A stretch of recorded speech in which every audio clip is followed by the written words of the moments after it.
नमः शिवाय। जय शंकर की ओम गुरुवे नमः।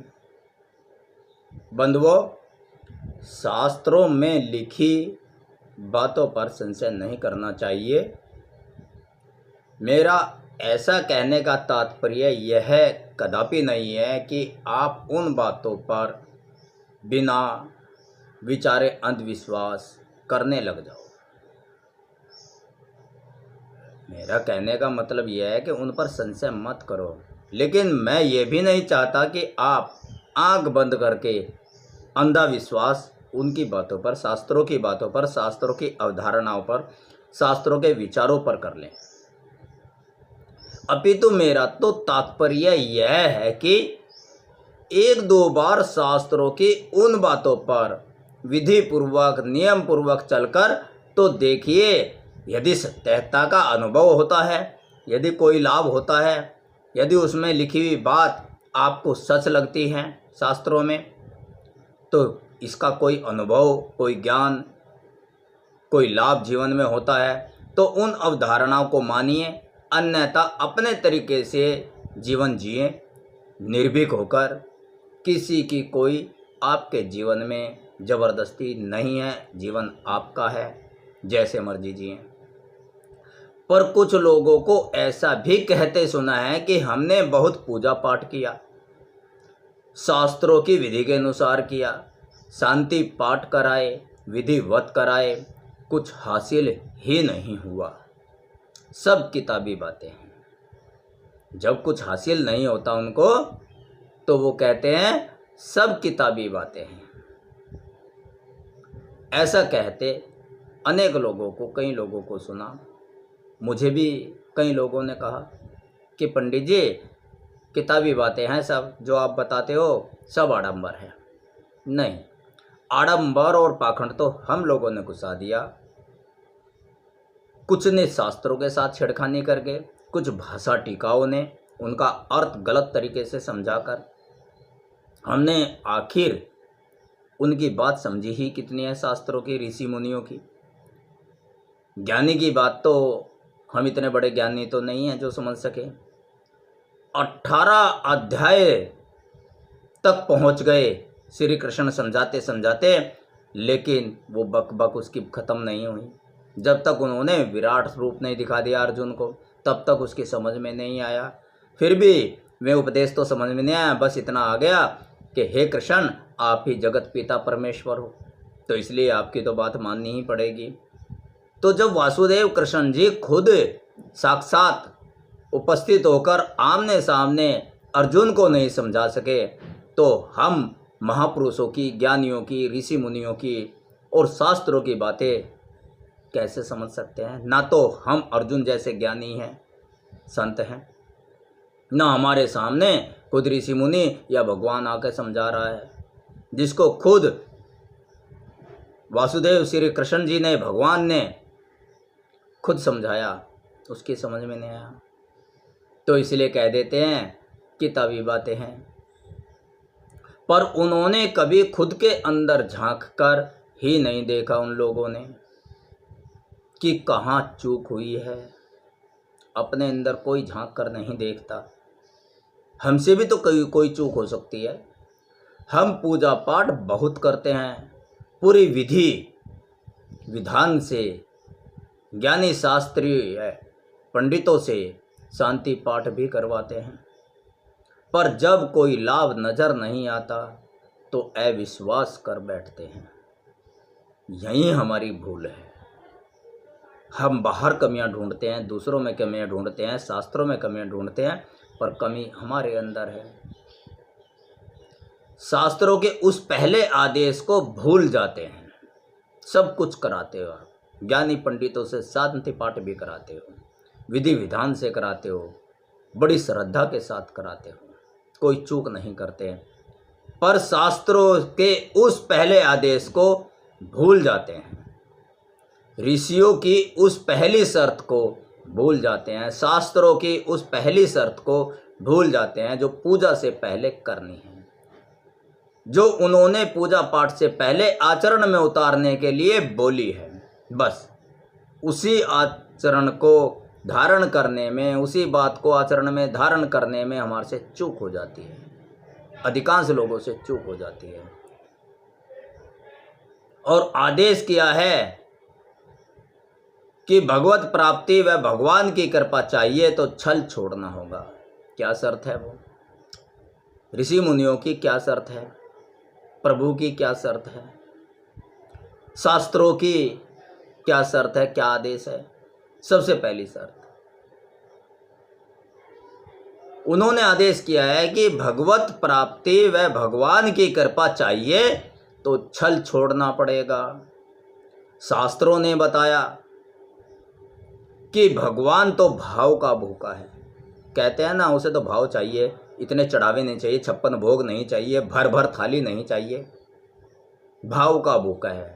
पितृ भी भाव के भूखे हैं, भगवान भी भाव का भूखा है, संत ऋषि हमारे महापुरुष भी भाव के भूखे हैं। जो साधु हैं, जो वास्तव में संत हैं, कुछ तो असंत भी हैं, छल कपट कर रहे हैं। तो उन्होंने सबने बताया है भगवान तो भाव का भूखा है, उसे छल कपट पसंद नहीं है, उसे तो मासूम चेहरे पसंद हैं। सत्संगों में, सत्यनारायण की कथा में, सभी सत्संगों और धार्मिक प्रवचनों में कहते हैं प्रेम भक्ति श्रद्धा विश्वास मोहि भावा। क्या कहा? प्रेम भक्ति श्रद्धा विश्वास मोहि भावा, छल कपट घृणा निंदा, छल कपट घृणा निंदा मोहि नहीं पावा। अगर आप छल कर रहे हो, उस वक्त कपट कर रहे हो, घृणा कर रहे हो और निंदा स्तुति कर रहे हो किसी की, तो आपकी सारी पूजा, सारा फल बेकार हो जाएगा, सब पूजा निष्फल हो जाएगी। यही हम कर देते हैं। 24 घंटे में पूजा पाठ उधर बैठी है, 5 दिन के लिए शांति पाठ बैठे हैं, पंडित बैठे हैं, कहते भी हैं किसी की निंदा चुगली मत करना, बुराई मत करना, फिर भी अनायास हो जाती है, क्योंकि आदी हो गए ना हम उसके। आदत जो है दूसरे में बुराई करने के लिए, आदत जो पड़ गई है, उसके बिना तो हमारा खाना ही हजम नहीं होता, जीवन ही बेकार है, जब तक हम किसी की निंदा स्तुति ना कर लें। तो 5 दिन तो रुक जाइए, लेकिन नहीं रुकते और फिर कहते हैं शास्त्रों की बात बेकार है, पंडितों ने तो शांति पाठ ढंग से कराया ही नहीं है। सब ठीक है, चूक हमसे होती है। तो उन लोगों ने शायद इस मूल मंत्र को समझा ही नहीं है, इस भूल को कर बैठे हैं और चल पड़े पूजा पाठ शांति पाठ कराने। अब वो लोग बोलेंगे कि नहीं, हमने तो पूरी ईमानदारी से नियम पूर्वक श्रद्धा के साथ सब कार्य किया है, फिर भी हाथ खाली के खाली हैं, हमने तो किसी की निंदा नहीं की, बुराई नहीं की, किसी का दिल भी नहीं दुखाया, हमने तो सारा विधि विधान से शांति पाठ कराया, पूरी ईमानदारी और नियम पूर्वक कराया, क्योंकि अपने अंदर तो झांकते ही नहीं है, फिर भी हमारे हाथ खाली हैं। उनकी तो यही स्थिति है, लोटे में जल और मन में छल। अपने मन के अंदर जिसने झांका नहीं है, तो मन का मैल, मन का छल कैसे दिखाई देगा? लोटा बाहर है, दिख रहा आंखों से। खुली आंख से समझ न आए खेल दुनिया का, खुली आंख से समझ न आए खेल दुनिया का, तो बंद आंख से देख तमाशा दुनिया का, तो बंद आंख से देख तमाशा दुनिया का। खुली आंख से तो लोटे में जल दिखाई देगा, मन में छल नहीं दिखाई देगा। जब अपने अंदर देखेंगे तब मन में छल दिखाई देगा कि कितना सारा छल भरा पड़ा है। तो ये तो वही बात हो गई, लोटे में जल और मन में छल। शिवलिंग पर लोटा लेकर जा रहे हो जल का, भर भर चढ़ा रहे हैं, लेकिन मन में छल है, वो ईश्वर जानता है। फिर भी कहते हैं हमने छल नहीं किया है। आपने अक्सर देखा होगा कि एक शराबी नवरात्रे शुरू होते ही शराब छोड़ देता है। ध्यान देना भक्तों मेरी बात पर, बड़ी गौर से सुनना, बड़ी गहराई की बातें हैं। आज प्रभु की कृपा से मेरे मानस पटल पर और मेरी जुबान पर ये बातें आ गई। किसी भाई को जो शराब पीता हो, मांस खाता हो, बुरा लगे तो दिल पर मत लेना, मुझे माफ़ कर देना, लेकिन जो सच्चाई है वो तो है। आज कोई भाई मेरी वीडियो देख रहा हो और वो शराबी हो तो ज़रा प्रेम से, श्रद्धा से इस वीडियो को देखना, समझ में आ जाएगी बात। आपने अक्सर देखा होगा कि एक शराबी नवरात्रे शुरू होते ही शराब छोड़ देता है और पूरे नवरात्रे तक शराब को छूता नहीं है। एक मांस खाने वाला पूजा के दिनों में मांस छोड़ देता है, लेकिन मांसाहारी तो वो है ही, शराबी तो वो है ही। केवल पूजा के दिनों में छोड़कर क्या होता है? क्या ईश्वर को नहीं पता कि अभी पूजा के समय छोड़े बैठा है, फिर पीना और खाना शुरू कर देगा? केवल पूजा के समय ही छोड़े बैठा है, फिर उसी काम को करेगा। संकल्प तो ले लिया, संकल्प का मतलब है जो पीछे हुआ सो हुआ, आगे कभी नहीं करूँगा, जीवन पर्यंत नहीं करूँगा, लेकिन पूजा के समय छोड़े बैठा है कि मैं भगवान मांसाहारी नहीं हूँ, मैं भगवान शराबी नहीं हूँ, देखो तेरा नेक बंदा हूँ, बहुत अच्छा बंदा हूँ, मेरे पे आशीर्वाद कर। और भगवान कहता है नेक बन, नेक बन, आशीर्वाद तो मैं दे दूँगा, नेक बंदे को देता हूँ, मासूम चेहरे मुझे पसंद है, मासूम लोगों को देता हूँ, शैतान को नहीं देता, इंसान को देता हूँ। बन न सको भगवान, बन न सको भगवान, तुम कम से कम इंसान बनो, नेक बनो उस ईश्वर की नेक संतान बनो। तो नेक इंसान उसे पसंद है, मासूम चेहरे पसंद है, मासूम इंसान उसको पसंद है, छलेवा नहीं पसंद है, शैतान नहीं पसंद है, मांसाहारी और शराबी नहीं पसंद है, तामसिक भोजन वाले नहीं पसंद है। तो वो कहता है हमेशा हमेशा के लिए बंद कर दिखाना, इसको छोड़ कर दिखाना। तो इसलिए शराबी नवरात्रे में, मांसाहारी मांस खाना नवरात्रे में, पूजा के समय में छोड़ देता है।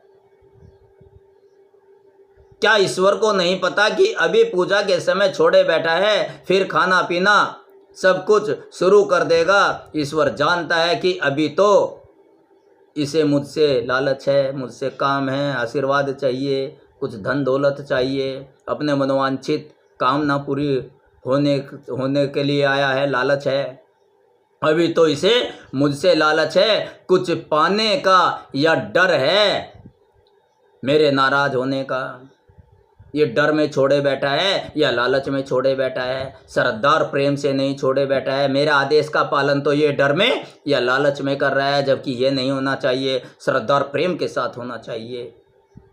श्रद्धा ये होनी चाहिए, सम्मान ये होना चाहिए कि शास्त्रों का आदेश है तो बिल्कुल हमेशा के लिए छोड़ दिया। जब बुरा काम है, अरे भैया बुरा काम है तभी तो पूजा के समय छोड़ने के लिए कहते हैं, तो हमेशा के लिए छोड़ दें। हमारे पंडित लोग अगर हमेशा के लिए कह देंगे तो उन्हें पूजा पाठ में कौन बुलाएगा? पापी पेट का सवाल है, तो उनकी रोजी रोटी का सवाल है। बुरा मत मानना मेरी बात का। वो कड़वा सच नहीं बोलेंगे, आपके साथ मीठी मीठी बात करेंगे। देखना कड़वे में कभी कीड़े नहीं होते और मिठाई में कीड़े हो जाते हैं। लेकिन यहाँ सत्संग में आपको कड़वी ही घूंट, कड़वी ही दवाई पीने को मिलेगी। तो इसलिए शास्त्रों का तो आदेश है जीवन पर्यंत छोड़ना है। भगत तो आपको हमेशा के लिए बनना है, या 9 दिन भगत बन लिए, 5 दिन भगत बन लिए, हमेशा के लिए भगवान के संतान रहोगे ना। यानी कि दिखावा कर दिया कि हम 9 दिन भगवान के पुत्र बने हैं। अपने सांसारिक पिता के क्या 9 दिन, 4 दिन, 5 दिन या 1 महीना बनते हो? उसके तो हमेशा ही पुत्र रहते हो ना। तो इसलिए परमपिता परमेश्वर, उस ईश्वर के भी नेक बंदे, नेक इंसान, नेक संतान हमेशा के लिए बनिए। तो प्रभु जानता है कि लालच में और डर में छोड़े बैठा है। मेरे नाराज होने का डर है या अपनी पूजा के निष्फल होने का डर है। ये श्रद्धा में नहीं बैठा है, फिर यह मांस खाएगा और शराब भी पिएगा। भगवान के सामने जाकर इतने मासूम बनते हैं जैसे उनसे बड़ा कोई मासूम है ही नहीं, जैसे वो बहुत सीधे सज्जन हैं। तो भगवान के सामने इतने मासूम बनते हैं कि हम तो मांस मदिरा का सेवन करते ही नहीं हैं। क्या ईश्वर को नहीं पता कि हम कितने पियक्कड़ हैं, कितने मांस खाने वाले हैं, है ना। भगवान को भी धोखा देते हैं भगवान को धोखा, देते हैं भगवान को धोखा, इनसा को क्या छोड़ेंगे, कसमें वादे प्यार वफा सब, कसमें वादे प्यार वफा सब, बातें हैं बातों का क्या। कसमें खाते हैं भगवान की, कभी नहीं करेंगे, बस हमें संतान दे दे, हमारी शादी करा दे, हमारे पुत्र वधू दे दे, हमारे दामाद दे दे, मांगते रहते हैं, कभी नहीं करेंगे। कसमें खाते हैं बुरा नहीं करेंगे, कभी नहीं करेंगे, तेरे निमित्त बनकर रहेंगे, तेरे जैसे बनकर रहेंगे, जैसा तू कहेगा वैसा ही बनेंगे, बस हमारी मनोकामना पूरी कर दें। कसमें वादे खाते हैं, भगवान को भी धोखा देते हैं। क्या उसे नहीं पता कि अगले पल फिर करेगा, जरूर करेगा। उसे पता है तुम्हारे मन की बात, तुम्हें अपने मन की बात नहीं पता, तुम नहीं अपने आप को जानते, लेकिन वो आपको पूरा जानता है, कई पीढ़ियों से शुरू से जानता है। तो संकल्प का मतलब तो यह है कि एक बार जो त्याग दिया तो वो हमेशा के लिए त्याग दिया, और जो थोड़े दिनों के लिए त्यागा ये छल नहीं है तो क्या है। इसे इस प्रकार समझिए, देखिए दूसरे तरीके से समझिए इसको। एक पिता ने, जो सांसारिक पिता है, जुआरी बेटे के सामने शर्त रखी कि यदि तू जुआ खेलना बंद कर देगा तो मैं सारा कारोबार तुझे सौंप दूंगा। उस बेटे को लालच आ गया और उसने 1 वर्ष तक जुआ या कोई भी बुरा काम नहीं किया। पिता का आज्ञाकारी बन गया। पिता ने सोचा कि अब तो बेटा सुधर गया है, इसलिए इसे संपत्ति और कारोबार दे देना चाहिए।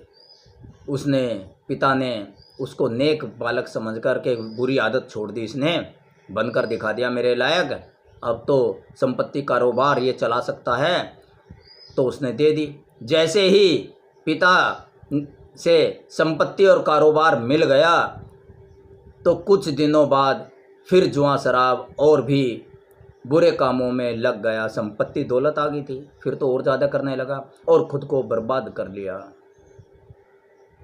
वो तो सांसारिक पिता था, बेटे के छल और फ्रेब को ताड़ नहीं पाया, उसके स्वार्थपूर्ण छल को पहचान नहीं पाया। पर ईश्वर तो अंतर्यामी है, उसे तो हमारे हर छल की खबर है। उसे तो पता है अभी कुछ समय के लिए बुरे कामों से तौबा कर बैठा है, फिर से लग जाएगा बुरे कामों में। हुई ना ये वही बात, लोटे में जल और मन में छल। और फिर कहते हैं शास्त्रों की बातें किताबी बातें हैं भैया, कुछ फ़ायदा तो होता नहीं। लेकिन तुम शास्त्रों की पूरी बात, पहली शर्त चूक जाते हो। शुरू करने से पहले यही शर्त है कि छल त्यागो। छल कपट छिद्र निंदा मुझे नहीं भावा, प्रभु कहते हैं। श्रद्धा भाव चाहता है वो तो, डर में लालच में छोड़ने के लिए नहीं कहता। डर लालच में तो तब तक छोड़ेगा जब तक लालच है, जब तक डर है तब तक छोड़े रहेगा, फिर शुरू कर देगा। तो इसलिए ये तो वही बात हुई, लोटे में जल और मन में छल।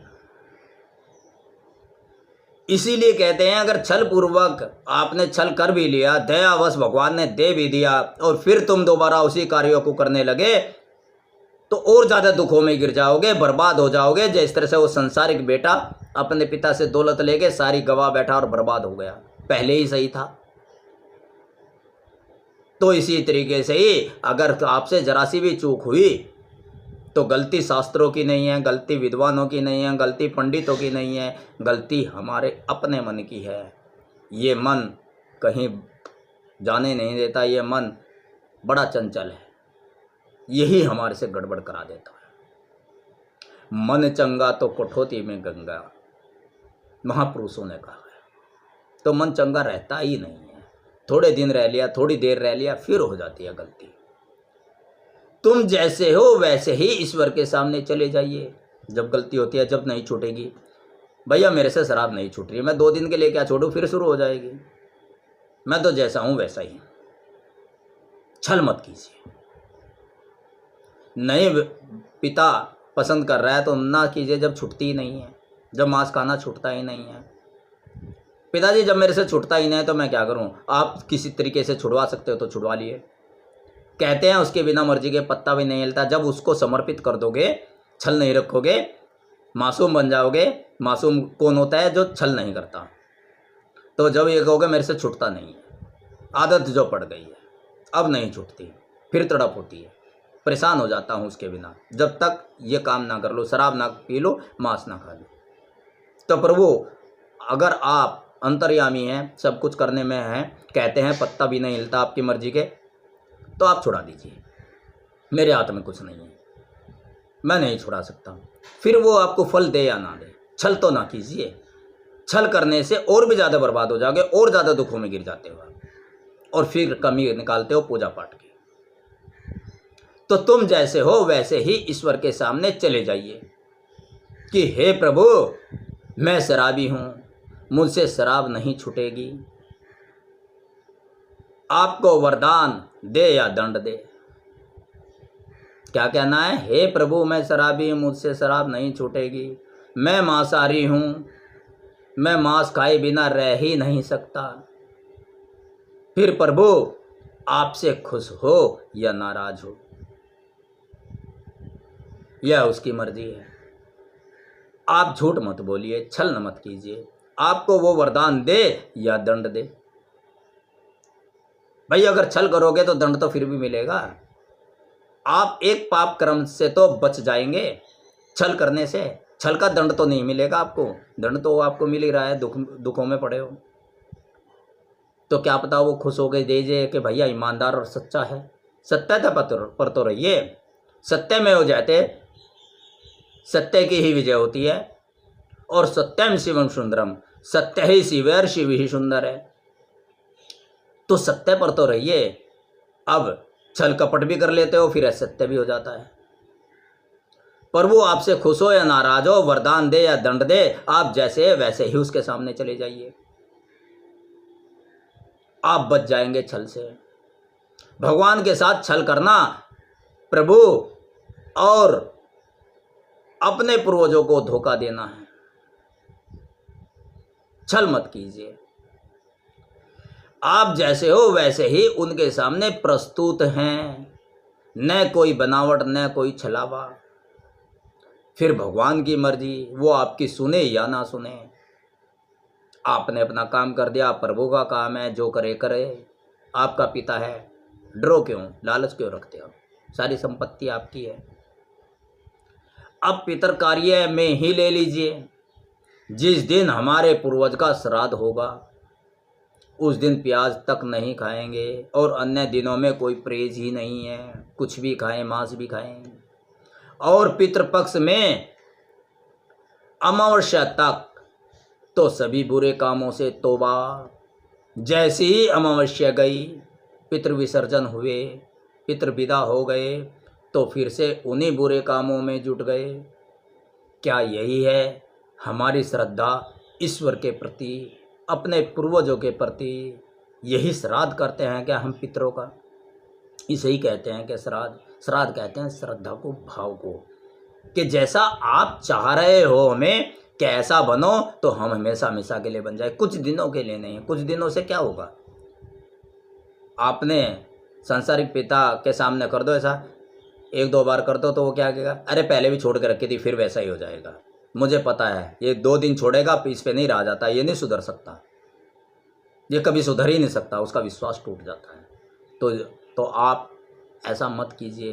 प्याज का तो चलो कोई बात नहीं, भोजन है, उसमें स्मेल है, तामसिक है, लेकिन चलो भोजन तो है, मांस तो नहीं है, किसी का दिल तो नहीं दुखता। तो प्याज तो चलो कोई बात नहीं है, पितृ के बाद आपने शुरू कर ली, पर शराब मांस तो नहीं शुरू कीजिए।